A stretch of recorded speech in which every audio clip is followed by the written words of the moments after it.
Hi നമസ്കാരം, ഫാസിലാണ്. എൻ്റെ video കാണുന്ന പല സുഹൃത്തുക്കളും കമൻറ്റിൽ ഇങ്ങനെ ചോദിക്കുന്നതാണ്, എൻ്റെ വീട്ടിലെ സപ്പോട്ട 10 വർഷമായി, അത് പൂക്കുന്നില്ല, എന്ത് വള കൊടുക്കണ്ടേ? അതേപോലെ തന്നെ മാവ് പൂക്കുന്നില്ല, എന്ത് വള കൊടുക്കണ്ടേ? അങ്ങനെ പല ഫ്രൂട്ടിനെ കുറിച്ചിട്ടും ചോദിക്കാറുണ്ട്.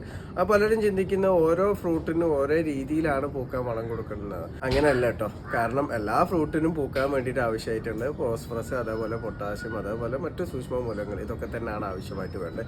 അതേപോലെ ഹോർമോൺ വളങ്ങൾ. അപ്പോൾ എല്ലാത്തിനും ഒരേ രൂപത്തിൽ തന്നെയാണ് നമ്മൾ കൊടുക്കേണ്ടത്. പക്ഷേ എന്നോട് കമൻറ്റ് ചോദിക്കുമ്പോൾ എന്താണ് കൊടുക്കേണ്ടതെന്നുള്ള എനിക്ക് ഒറ്റ വാക്കിൽ എനിക്ക് പറയാൻ വേണ്ടി പറ്റൂല. കാരണം എന്താ വെച്ചാൽ ആ ചെടിക്ക് കിട്ടേണ്ടതായിട്ടുള്ള സാധനങ്ങളൊക്കെ ഒന്നും കിട്ടാതെ നേരിട്ട് ഫോസ്ഫറസ് കൊടുത്തതിനെ കൊണ്ട് ആ ചെടി പൂക്കണമെന്നില്ല.